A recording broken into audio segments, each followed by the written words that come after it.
요새 중국이 떠들썩하죠. 그래서 오늘은 중국 얘기 한번 해보려고 합니다. 제가 이제 생각하는 2023년도 중국 증시를 좋게 보는 이유가 5가지 정도가 있는데, 먼저 이제 GDP 성장률 당연히 이야기를 좀 해봐야겠죠. GDP 성장률부터 이야기를 드리면, GDP 성장률 예상치 굉장히 올해 좀 높게 잡고 있는 곳들이 많이 있어요.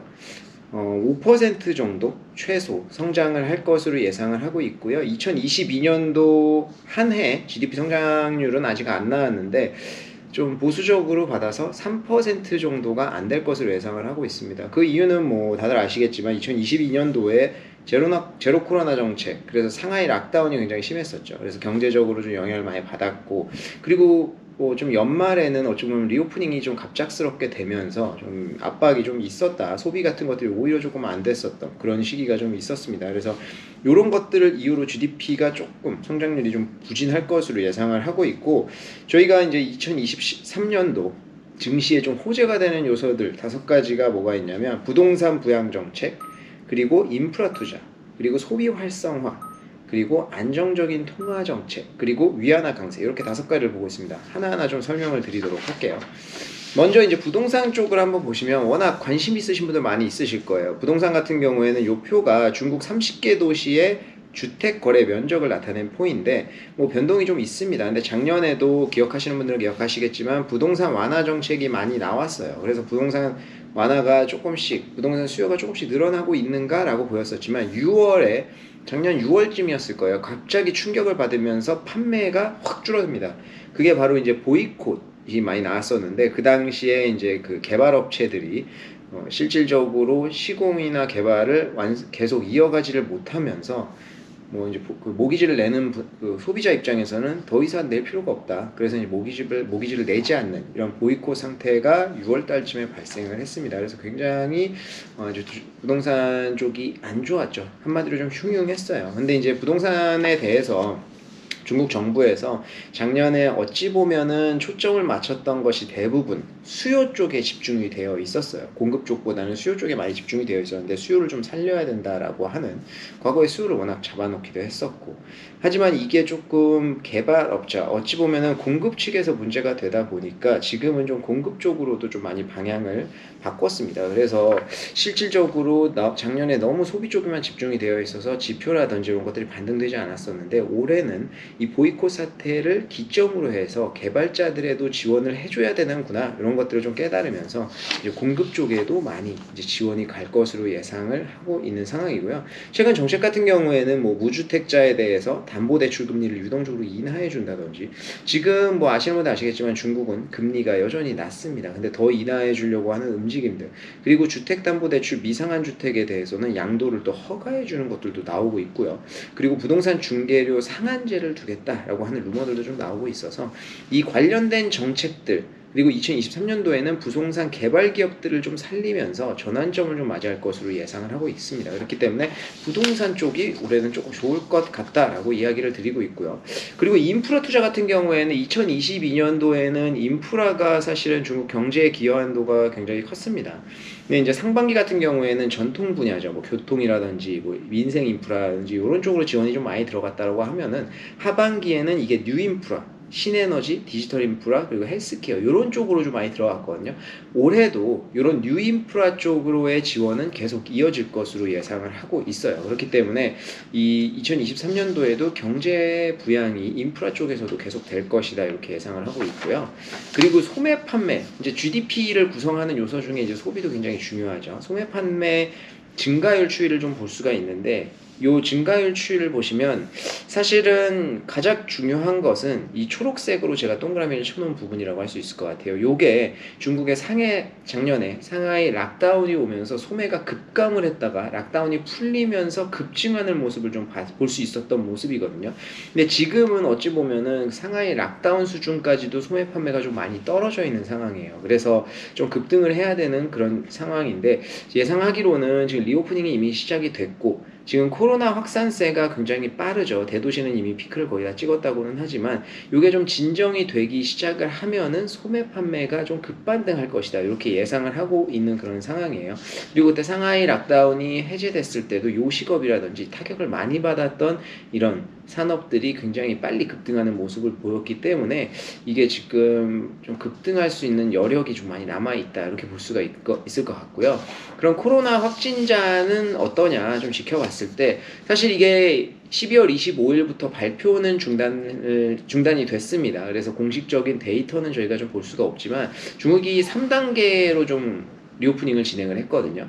그래서 11월 11일 날은 좀 완화를 하는 모습을 보이고 12월 달에는 12월 7일이었죠. 그 7일이었는데 초에는 국내 돌아다니는 걸 좀 완화시켰어요. 그리고 12월 26일에는 해외 입국자에 대해서도 완화를 하고 지금 지속적으로 계속 완화를 해나가고 있는 그런 상황입니다. 확진자 고점은 대체 언제 찍을 것이냐? 요거는 누구도 확정해서 말을 할 수는 없겠죠. 추측이에요. 왜냐면 우리나라도 마찬가지고 이런 추측치가 정확히 맞아떨어지지는 않지만 지금까지 다른 나라에서 리오프닝을 했을 때 이런 움직임을 보였었다라는 것을 보면 지금 북경이라든지 상해 이런 대도시들은 이미 12월 중순, 12월 초에 다 피크를 찌고 피크아웃 됐다라고 보고 있고요. 지금 지방이라든지 지방의 소도시라든지 농촌들을 보면은 확진자 퍼진 게 한 20-30% 정도밖에 안 됐다고 보고 있어요. 그렇기 때문에 지금 요번에 춘절에 많은 1월 7일인가부터 이미 이동을 시작했다고 하죠. 요 많은 인구들이 지방 소도시라든지 농촌으로 퍼졌을 때 지금 거기에서 코로나가 더 확산이 될 것으로 예상을 하고 있습니다. 그렇기 때문에 뭐 이런 것들을 다 고려를 해봐도 춘절, 우리나라는 설날이죠. 설날이 지나면 전국적으로 피크아웃을 하지 않겠느냐 예상을 하고 있고요. 그리고 사실 코로나가 걸리고 나서 바로 일주일 뒤에 회복되는 게 아니잖아요. 한 2-3주 정도는 더 버퍼를 둔다라고 했을 때 2월 정도부터는 소비가 회복이 될 것이다. 이렇게 예상을 하고 있습니다. 그러면 통화정책 같은 경우에는 왜 완화를 보고 있느냐? 이게 결국에는 뭐 미국도 마찬가지지만 CPI가 굉장히 중요한 거죠. 물가가 굉장히 중요한 건데 지금 2022년도에는 완화 정책으로 계속 폈어요. 근데 이게 지금 CPI의 중국 수준을 보면은 1.6% 정도 되거든요. 근데 작년에 한때 3% 정도까지 올라가면서 지금 중국도 물가 많이 오르는 거 아니냐 이런 우려들이 많이 존재를 했었습니다. 그래서 통화 완화 정책도 못하고 지금 금리 인상해야 되는 거 아니냐 이런 우려들도 있었는데 사실 그 당시에는 돼지고기 가격이라든지 이런 것들이 잠깐 오르면서 그러니까 좀 자극을 했었던 거고 지금은 다시 1.6% 정도 수준까지 내려와 있는 상황입니다. 그리고 또 이제 그 돈육 가격, 돼지고기 가격이 지금 중국은 물가에서 차지하는 비중이 3% 정도 돼서 굉장히 크죠. 근데 돼지고기 가격은 결국엔 사이클이거든요.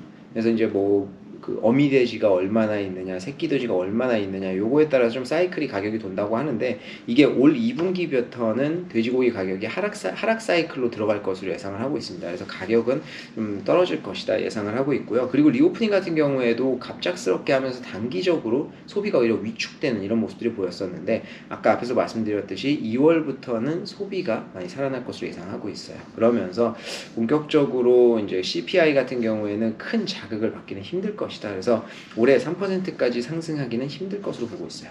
그래서 올해도 물가 완화 스탠스, 그러니까 통화 완화 스탠스는 이어질 것으로 예상을 하고 있습니다. 구체적으로 어떻게 할 것이냐 좀 볼 수 있는데 지금 중국 같은 경우에는 이제 MLF라고 해서 중기 유동성 창구가 있죠.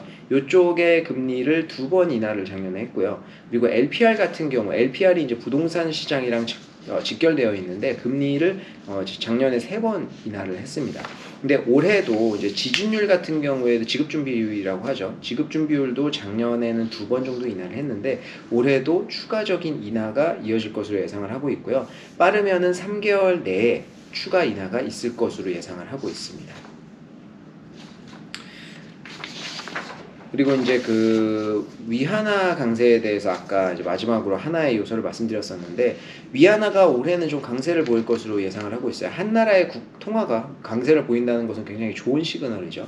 위안화 같은 경우에는 작년에는 약세였어요. 워낙 달러가 강세였다 보니까. 근데 이게 10월에 고점을 찍고 지금 그 달러가 많이 떨어져 있고 위안화는 올라와 있는 상황인데 이게 올해 계속 이어질 것으로 예상되고 있습니다. 그 근거는 뭐냐면 중국 같은 경우에는 경기 부양이 계속 될 거고요. 리오프닝을 하면서 지금 경기가 좀 활성화될 것으로 예상을 하고 있는 반면에 미국 같은 경우에는 경기 침체에 대한 우려가 굉장히 큰 상황이어서 좀 둘이 상반된 모습이 보이고 있죠. 그래서 위안화는 올해도 강세를 이어갈 것으로 예상을 하고 있습니다. 실질적으로 이게 달러 위안화가 강세냐 약세냐에 따라서 주식시장으로 유입되는 외국인의 순유출입도 굉장히 많이 영향을 받는데 11월하고 12월에 보면은 순유입이 많이 됐습니다. 그래서 외국인도 지금 발빠르게 들어오고 있는 그런 상황이다. 그래서 결론적으로 이제 부동산은 그동안 등한시했던 어떤 부동산 개발업자들을 살리면서 이제 지표가 좀 반등될 것으로 예상을 하고 있고요. 그리고 두 번째 인프라 쪽은 아까 앞에서 말씀드렸던 뉴인프라 쪽에 지속적인 투자가 계속될 것으로 예상하고 있습니다. 그리고 세 번째, 소비 같은 경우에는 지금 코로나가 빠르게 확산을 하고 있지만 확진자가 피크를 찍고 나면은 2월 정도부터는 소비도 살아날 것으로 예상을 하고 있다. 그리고 위안화 같은 경우에도 강세가 되기 때문에 외국인 자금이 유입될 것이다. 이렇게 보고 있습니다. 그래서 이런 5가지를 이제 근거로 해서 올해 중국 증시가 좋을 것이다 이렇게 예상을 하고 있고요. 작년까지만 해도 증시가 너무 많이 안 좋다 보니까 지금 전 세계적으로 헤지펀드라든지 이런 자금들이 많이 있잖아요. 중국 지수를 포함하고 있는 펀드들이 많거든요. 근데 작년에는 증시가 좋지 않았기 때문에 자금을 다 빼놨어요. 결국에는 비중이 원래 지수보다는 많이 축소되어 있던 상황이어서 중국 증시가 급등을 한다고 하면 이 자금들이 급하게 들어올 수 있는 가능성, 즉 증시를 더 급하게 밀 수 있는 가능성들이 열려 있다고 볼 수 있습니다. 그러면 다음 시간에는 구체적으로 요 5가지 근거로 해서 증시가 좋을 것은 좋을 것인데 어떤 게 좋을 것이냐 요거에 대해서 한번 이야기해 보도록 하겠습니다.